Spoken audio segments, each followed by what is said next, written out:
আসুন আলেম ওলামারা আমরা ইখতিলাফ ভুলে যাব, অতীত পিছনে ফেলে দিতে চাই। কেউ কিয়াম করেন, কেউ কিয়াম করেন না। কেউ ঈদে মিলাদুন্নবী পালন করছেন, কেউ সিরাতুন্নবী পালন করছেন। কেউ জোরে আমিন বলছেন, কেউ আস্তে আমিন বলছেন। কেউ বুকে হাত বাঁধছেন, কেউ নাভির নিচে বাঁধছেন।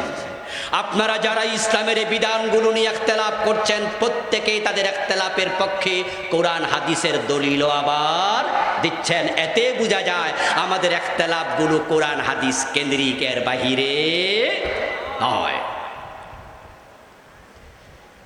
আমাদের বিভক্তি কোরআন হাদিসকে সামনে নিয়ে লা ইলাহা ইল্লাল্লাহ মুহাম্মাদুর রাসূলুল্লাহ এই কালেমা নিয়ে আমাদের মাঝে কোনো ইখতিলাফ যেহেতু নেই, এই কোরআন নিয়ে ইখতিলাফ নেই, আগামী নির্বাচনকে সামনে রেখে সব ইখতিলাফ ভুলে গিয়ে আলেমরা যদি একমত হয়ে যায়, জালেমরা বাংলাদেশে মাথা তুলে দাঁড়াতে পারবে না।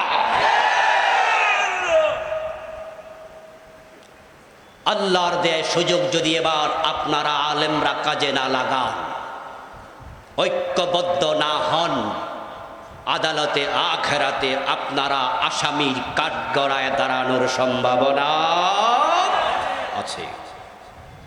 এ জাতি আলেমদের দিকে তাকিয়ে আছে। ঠিক কিনা, ঠিক কিনা, ঠিক কিনা?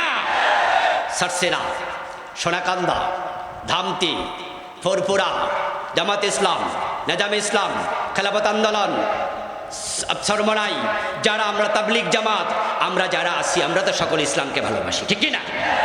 সকল ইসলামকে ভালোবাসি। এখানে আমাদের কারো কোনো দ্বিমত নাই।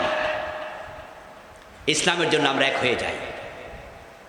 কোরআনকে যদি আমরা দেশের সংসদ ভবনে পাঠাতে পারি, নামাজ পড়ো, নামাজ পড়ো, ওয়াজের আর প্রয়োজন হবে না, আইন হয়ে যাবে।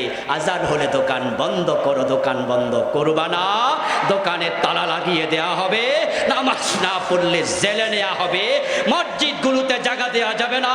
এই সুয়াগাজী বাজারের জামে মসজিদে বিভিন্ন ওয়াক্তে 2 বার 3 বার 5 বার জামাত হওয়া লাগবে।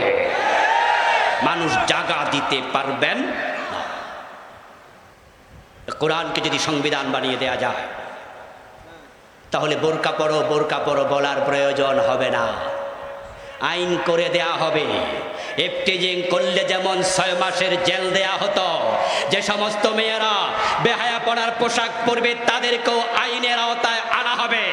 1 সপ্তাহ 2 সপ্তাহ পরে দেখবে বাংলাদেশের নারীরা বোরকা পরে সবাই রাস্তায় নামবে।